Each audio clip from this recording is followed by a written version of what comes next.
So we are continuing from the last video where we looked at how to use comments. In Python, I said, just a recap, to do a simple recap. In Python, I said that comments are lines that start with a hash sign, so or text that comes after the hash sign. So if you do something like this, this is a comment, and still, if you do this, this is still a comment, even though you have code on the same line.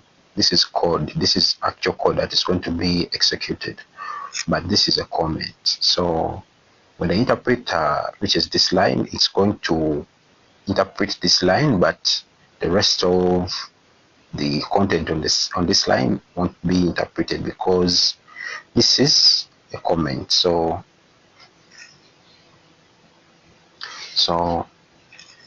we have this. This is also a comment, even though there is space here. This is still a comment. So we also have this. So this is not a comment because it is inside quotes. So if you put something in a quotes, that is a string. So anything that you put in quotes, Python, that's translated as a string. So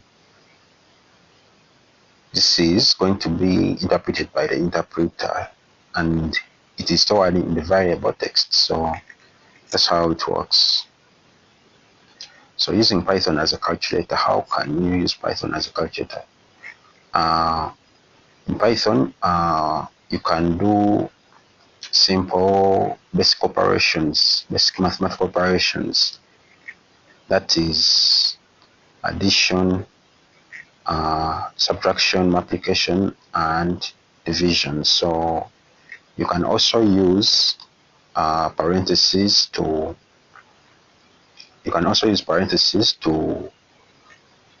group, so to group different arithmetic operations. For example, here, so this is 50 minus 5 times 60. This is going to be worked out before this other part. So also the same goes to this, also the same goes to this. So this is 2 plus 2, that is 4. That is straightforward. So this is 50 minus 5 times 6. So in mathematics, we know that multiplication, if we have multiplication and subtraction, the same operation, multiplication is going to take the lead. So we are going to have 5 times 6 first to get 30, and then we are going to have 50 minus 30 to get 20. So for division in in Python, if you divide an integer by a number by another integer, you get a float. By a float, I mean a number having a decimal point. So let me just open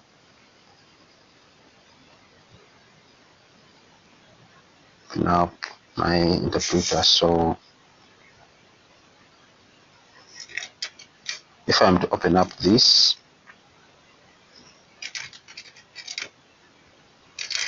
Python, so that is it. I've opened up my interpreter and I want to do some simple mathematical operations. So for example, 2 plus, so if I open up my interpreter and I do something like 2 plus 2, it's going to give me a 4. So if I do 4 divided by 2, I'm going to get 2.012. So that is the float I was talking about. And then if I do something like 4, I can also do 4 times 2, that is 8. I can do, what haven't I done? So I can do 5 times 2, 5 times 2 minus 3 times 8. So that's gonna give you a 14. So that is how you can use the Python interpreter as a calculator. So to continue, you can do further mathematical operations. For example, in Python we have other mathematical operations you can use. So we also have the float division.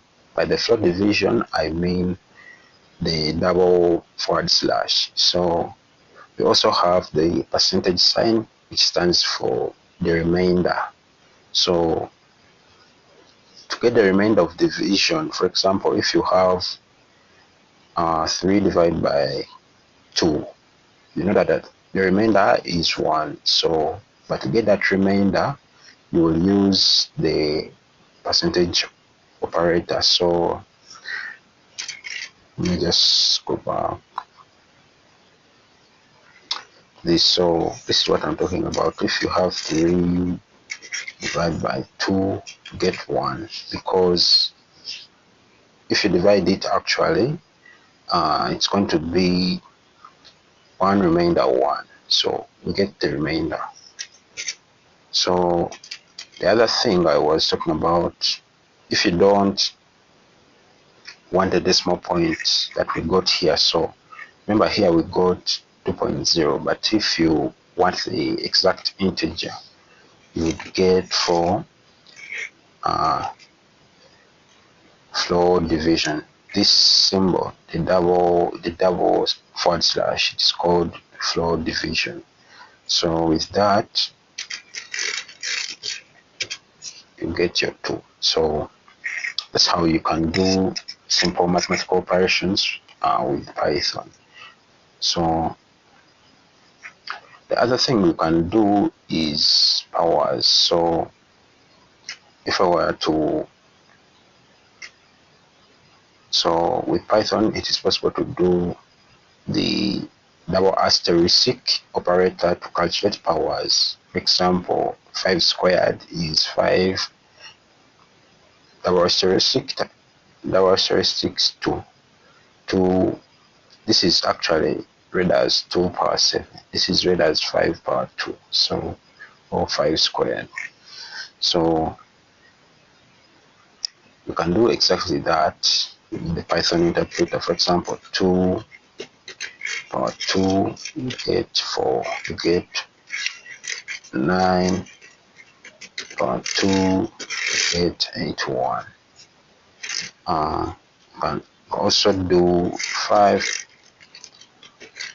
power 3, get 125. So that's how you can do simple mathematical operations in Python. So the other thing is the equal sign. The equal sign is specifically used to assign values to variables. So if I have my variable as, let's say I have full, because full is my variable, so, and the value stored is 3. So full is storing variable 3, or let me use something more meaningful like width. Width is equal to 5. So 5 is what is stored as the width. So I can actually print this width,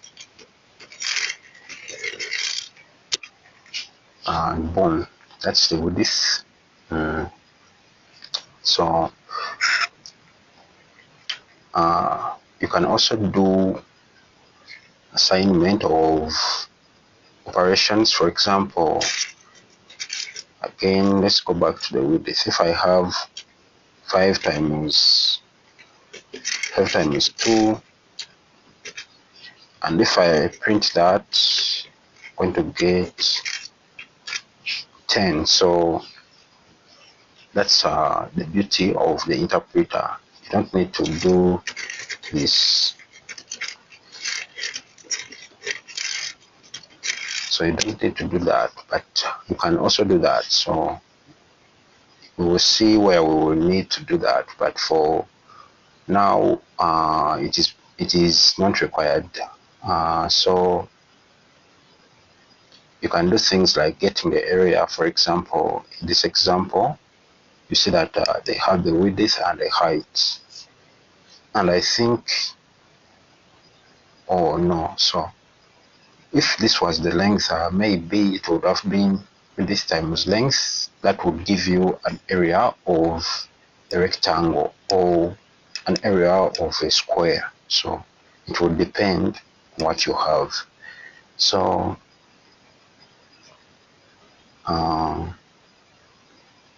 next we are going to look at how to do more operations with the interpreter, but that is just the basic of what you can do with the those are just the basics you can do with the interpreter. So the next section we are going to look at text. So text in Python is presented by text that is surrounded by quotes. You can either have single quotes or double quotes. So for example, this is text. So spam eggs is text and it is surrounded by single quotes. Text in Python is called a string. So you can also surround it with double quotes, and that is text. So it is also a string, but it has double quotes. It is the same as this, but this one is surrounded by double quotes, this one is surrounded by single quotes. So this, if you get a number and you also surround it with quotes, it becomes text. It is becoming a string, it is no longer a number, but you can easily convert it to a number, and you will see how you can do that. So there is also this whereby you run into a situation whereby you need to have an apostrophe in a word, or you need to have an apostrophe in a sentence or somewhere. So this doesn't has to have an apostrophe. So to use an apostrophe, you need to use the escape symbol or the escape character. The escape character here, it is the backslash. So if your text has single quotes throughout, if you're using single quotes throughout, there's no way you are going to do an apostrophe without an escape character. So this is what I'm trying to mean. Let's say word is equal to open the single quote. So we are going to do something like gods. So close. So if you do something like that, this is going to give you a syntax error. See, boom. So that's our syntax error, but there's a workaround to this. So there is actually one you can do, but I'm going to take you through the first one, whereby we use the escape character. So if you use the escape character, that is what you get. And then when you press enter, you are not getting a syntax error, because now this is being escaped. So this is now enclosed by this, instead of it being enclosed by this, leaving this open. So another way to solve that is actually to use double quotes outside. So you can put double quotes outside, and then let me actually zoom in.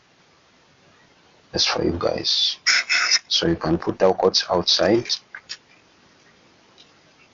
and that would also work. So if I press enter, I still don't get I still don't get the error I was getting earlier. So if I log that, I still get goddess. So that's how you can solve the problem of an apostrophe. So next we are going to look at the another escape character called a new line character. So if you have two lines, so if you have two lines, for example, let's say I have two, let me just write something like two lines. So two lines is equal to, if you have something like a line, just put L1, you need to have L2, sorry, this is L1. So to make this string a multi-line string, you need to have a new line character, and to press a new line character you need to have a backslash and in. So this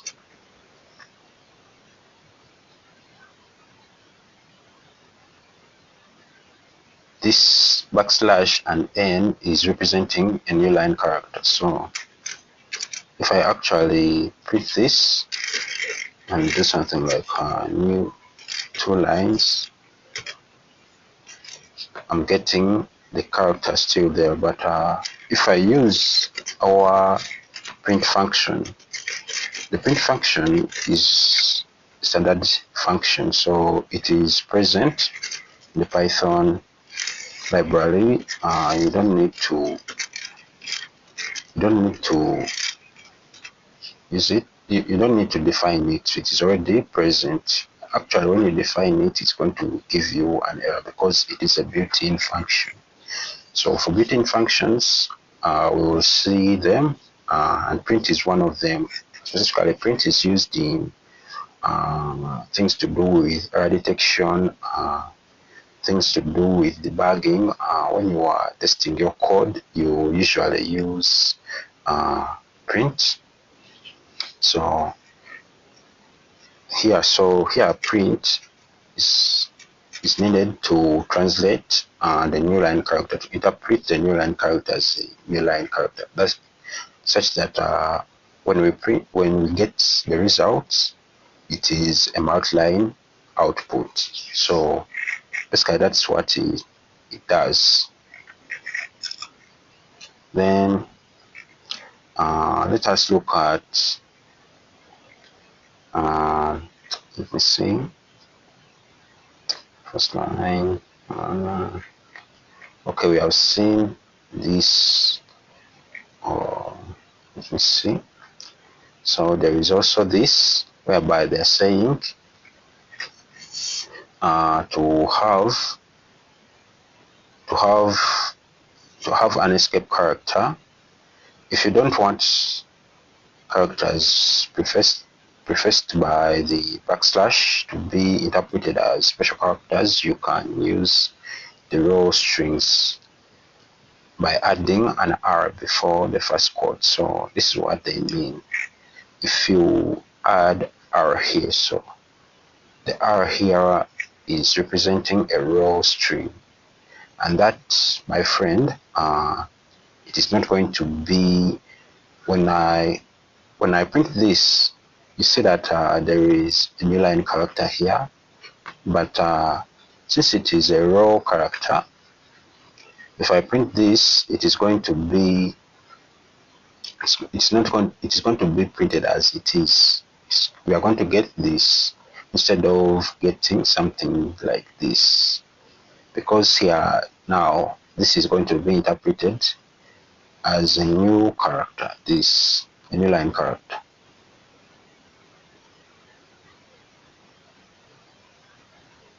So it's going to be interpreted as a new line character, and we will have that. So this sum, then an M, I don't even know what that means, but yeah, So you can also have string literals. So string literals specifically have these triple quotes. You can either have double triple quotes or single triple quotes. So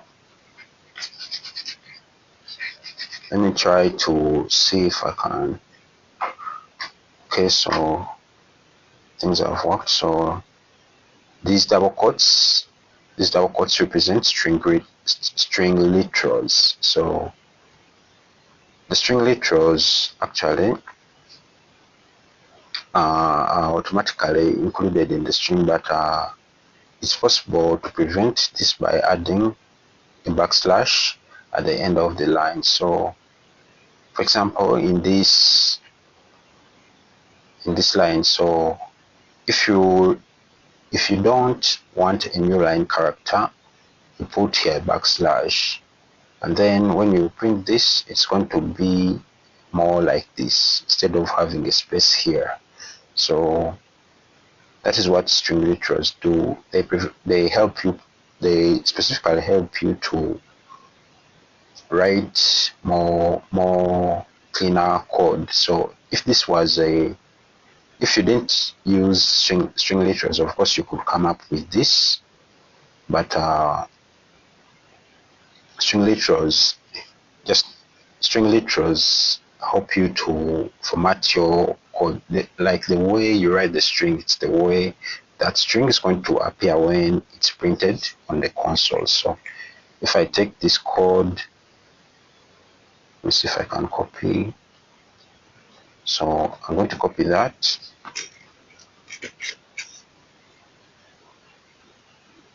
So if I copy that and paste that here, so it's already even being printed.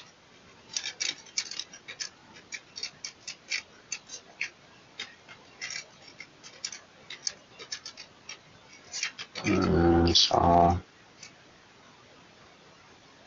think this was it. So this thing is to close. So this is specifically what is being printed. So I'll just zoom back a little to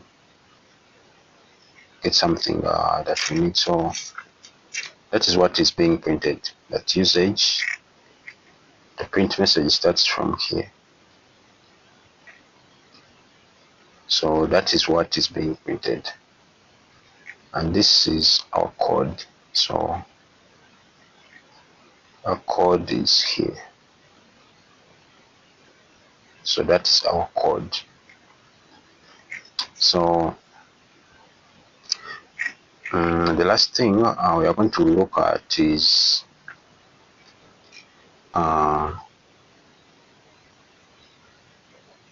strings can also be concatenated with a plus operator and repeated with a multiplication operator or the asterisk. So if I want to say, let's say if I want to do something like let me just run that. So I can do string concatenation. So for example, if I have string like hello, I can concatenate it. By concatenation, I mean joining the two strings, hello Python. So that string is going to be joined, and actually I need to put here a space, because if there is no space, look at what we are going to get. We are going to get something like hello Python without a space. So if I put a space, I can put it here. I can either put it here or I can put it here. So hello Python. So that's just that's all you need to know about string concatenation. Of course, if I had that string if I had a string like hello and I wanted to print it multiple times, I would have just done the asterisk times 2, for example, to print it 2 times. Boom. So that is our string. So I can also do something like storing it in a variable like text, and then multiply text by 2. That is still going to give me hello. So, but remember, I need to put here space, run that again. Boom. You see our hello message that is being printed. So the other thing you can do is concatenate strings. So if I have my first string as f1 stored in quotes, let's say hello. So you know why I left the space. So if I do another string like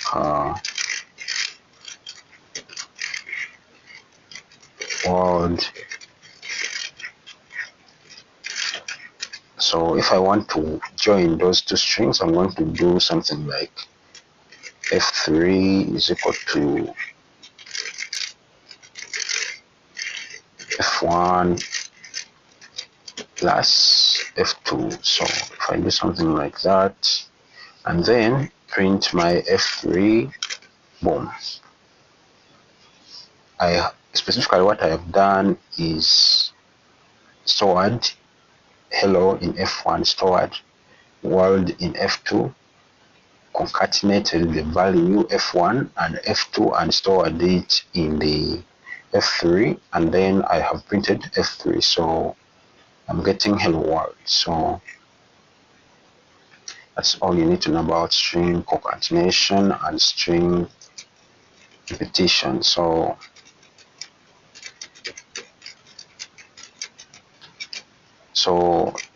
remember, to concatenate you need to have a plus sign. If you don't have the plus sign, you get errors. So for example,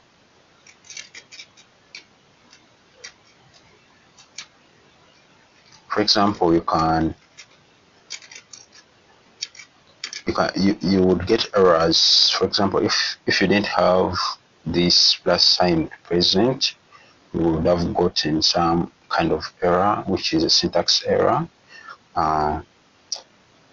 If you can also do a concatenation. You can also do a concatenation by putting parentheses around strings. For example, let's say m1 is equal to, or just message. So message, we just do this. So message is equal to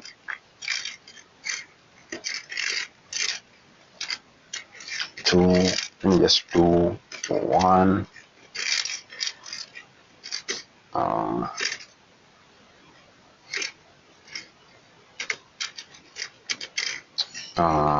it's equal to,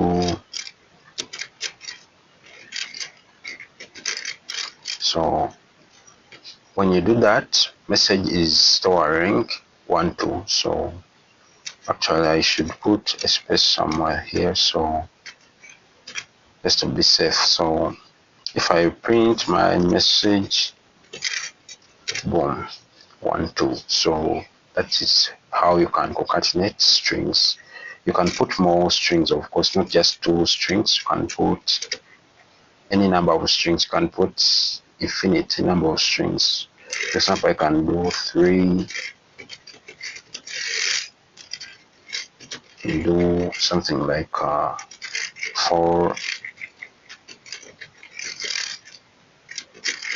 you can do something like 5,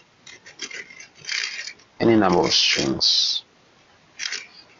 and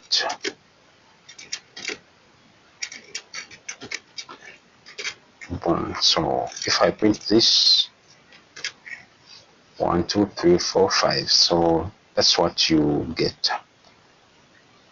So that's all you need to know about strings. So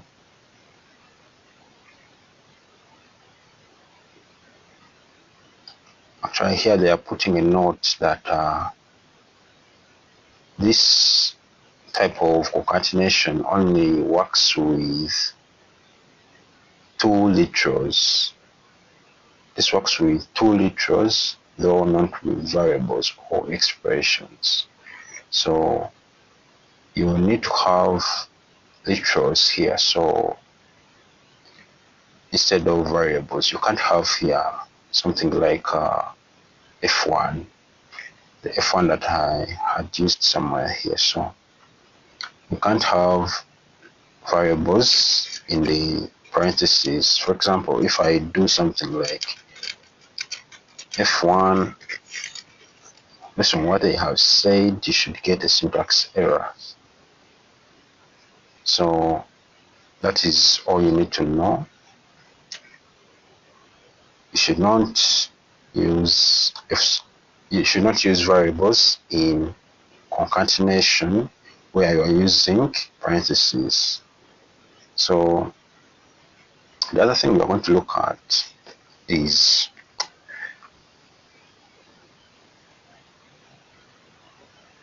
the concatenation. So this is what I was talking about. You can't have concatenation of Python without having a plus sign. So this guy missed the plus sign. So the comment here is that it says that you can't concatenate a variable and the string literal. So you can't do that. And also there is this one.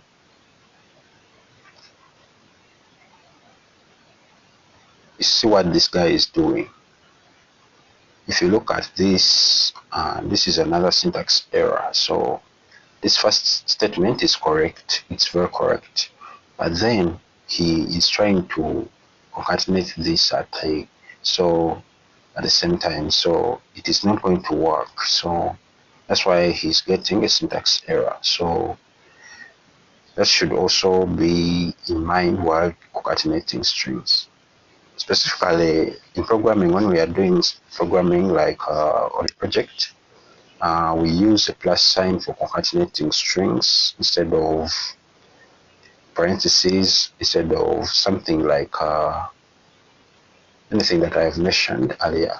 We basically use the plus sign. So of course there are rare cases where we use the F strings, but that is a different topic. So for strings,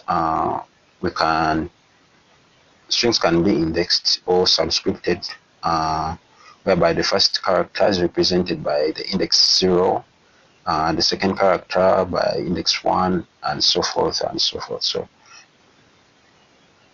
this is what I mean. You see this word Python. So this word Python, this P has a position index for 0. This Y has a position index for 1. Also this T has a position index for 2. H has an position index for 3, like that. So, and the same goes for this -1 is representing n. The last value of a string is always having the -1 position, so index. So O is having position index -2. Like if you want to use negatives to access the positions, these are the numbers that correspond to the given characters. So, and if you want to access these characters, for example, if you want to access P, you will need to use its position index, which is 0. Y, it's going to be 1. T, it's going to be 2. H is going to be 3, and so forth. Remember, the first position, it's 0, not 1. So many of you might mistaken it that the first position, sorry, is 1. No. Here in programming, the first number is 0. So that also applies here in indexing, in accessing string indexes. So the first position is 0. So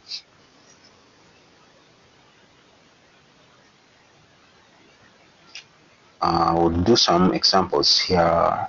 For example, Python.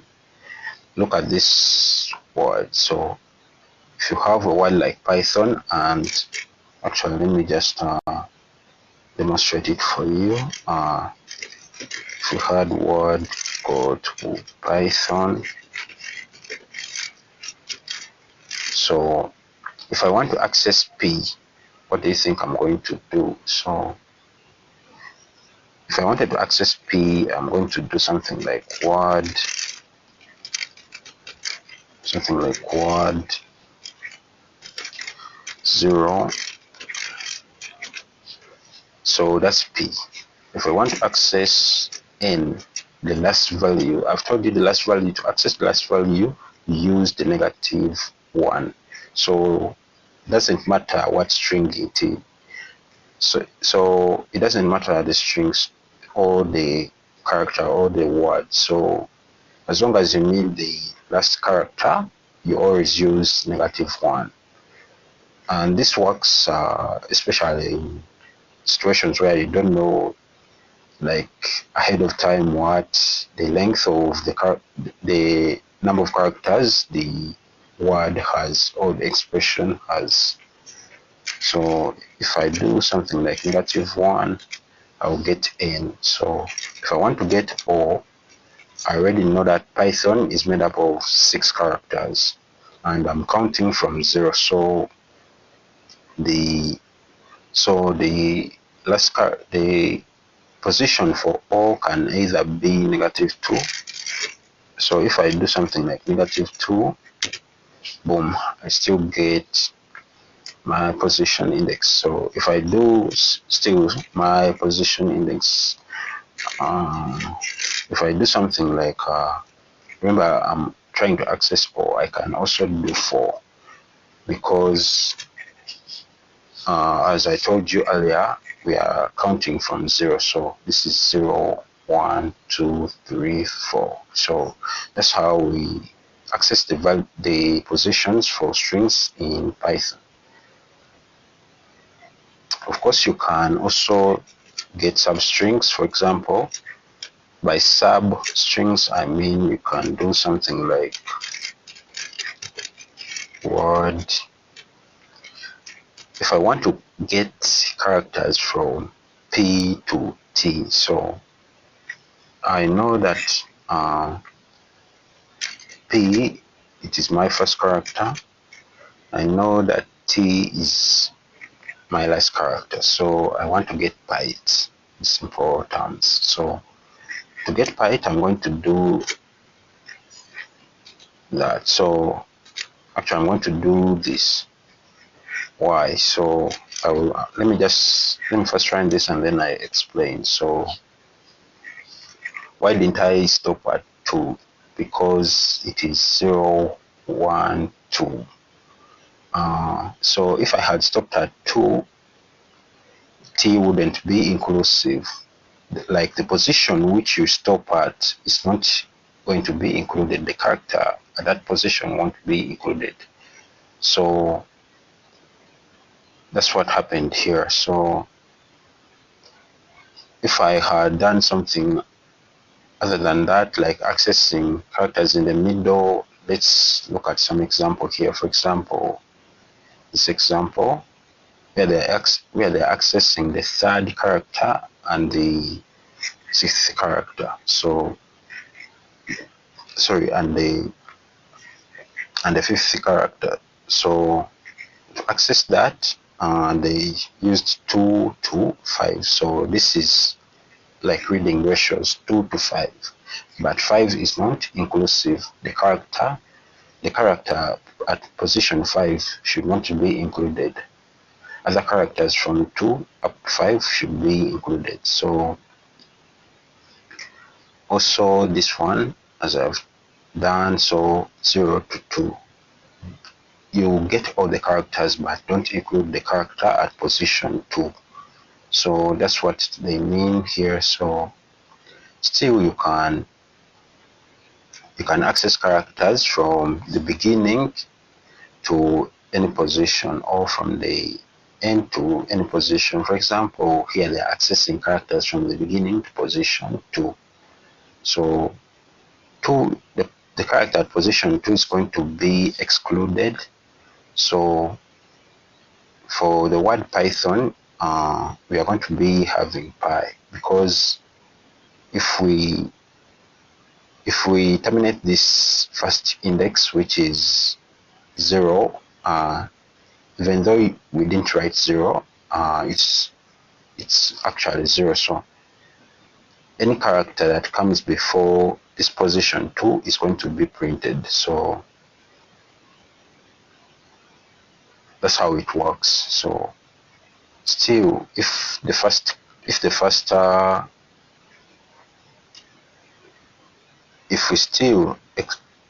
still exclude the, or if we terminate the second parameter and then use the first parameter, we can access the values that are coming before that position. But that position, the character at that position is also going to be inclusive. So for example, here characters from position 4 are in position 4 included to the end. So that's why we are getting on. So also we can do a negative indexing, still get on. So from -2 to the end. So for example, if I do something like, I want to get characters from -2 to the end on. So I want to get, but if I had put -2 here, look at what would happen. I would get all the characters that are at the left side of -2, but not getting -2, not getting the character at -2. So this shows that this value, the second value, is usually not included, but this first value is usually included. If we use this, if this one is not terminated, it is usually included. If you want to print everything, you can do that, and boom, so everything has been printed. And that actually helps a lot when it comes to things like deleting characters, replacing characters, etc. If you want to access a character which is, for example, we have Python, it has 6 characters. So, but we are counting from 0, so our last character should be at 5. If I do something like 6, we are going to get an index error. So we are trying to access something that is out of range. So specifically what we can access is the length of the characters -1. So for example, Python is having 6 characters, that is its length. So but the range is from 0 to 5, so it is more like saying 6 minus 1. So those are all the values that are lying from 0 to 6 minus 1 possible indexes you can use. So